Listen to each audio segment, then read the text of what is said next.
I don't care what spectrum it is. Watch your kids. This video was taken at the Milwaukee Zoo on Monday where you can see a kid jump over the hornbill enclosure and then started chasing the birds around. Oh my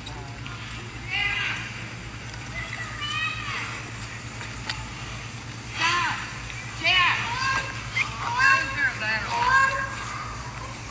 Dad, get over here. I have an autistic grandson. Okay, you heard the gentleman say, I have an autistic, I think it was a gentleman who said, I have an autistic grandson.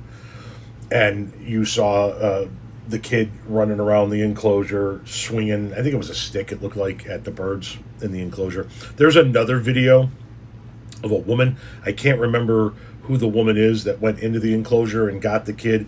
And I don't know if you saw along the railing, there was like a ladder there, got him over to the side, had him climb up the ladder, and she climbed out with him. This is not a video that is designed to talk about or to the children that have autism. It's designed to talk to and about the parents and guardians of kids with autism. It's a tough job. I mean, I can only imagine the difficulties. I've seen mutuals of mine discuss what they go through as a full-time caretaker to children with special needs, and the sacrifices that they make and the hurdles and challenges that they have in everyday life. Listen, I got to imagine that at some point in time, the kid's going to get away from you. It's not going to be, you're not going to be able to keep a perfect eye on your child at every time. But it is of my opinion, and I'm just stating my opinion, when you have a child that's on the spectrum in that level, that could jump into an enclosure and begin to harm animals or chase animals around, or harm themselves in the process, because Lord knows what kind of enclosure you might be at next, you have got to go above and beyond watching them. You cannot let it get to a point where they are jumping into zoo enclosures. Like, when I saw this footage, I was like, how does the caretaker allow it to get to that point? And once again, I understand, I'm not trying to shit on caretakers, not by any stretch of the imagination. I don't think I'm mentally strong enough to do what some of you do. I really don't. I think it would drive me to the breaking point in some instances. But how, as a caretaker, do you let him get over that barrier?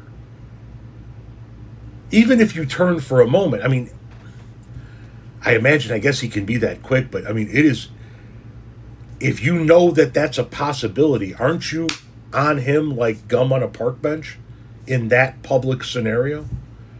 Like, I would imagine you don't, that's why I'm asking the questions. I would imagine you don't remove yourself from their immediate presence for too long of a period of time when you're in a situation like that. And I don't care how fast the kid is.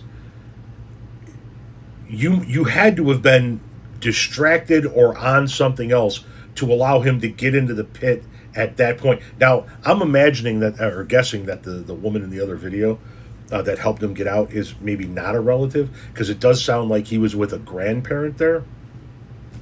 And maybe that's the issue. Maybe the grandfather is just not physically capable of stopping the kid from getting into a pit. And I know it sucks to say, but then maybe the grandfather shouldn't take the kid to the zoo unsupervised, so that that kind of thing can't happen.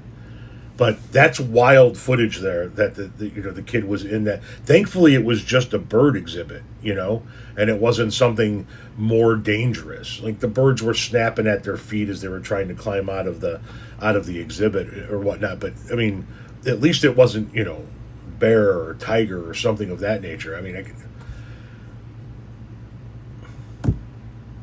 I think that the guy who made the video was a little bit more over the top. You got to watch your kids. But you got to watch your kids, and if Grandpa can't do it, then somebody's got to go with Grandpa to the zoo so that kid's safety is thought of first and foremost. Because that kid could have really gotten hurt, depending on where they were in the zoo.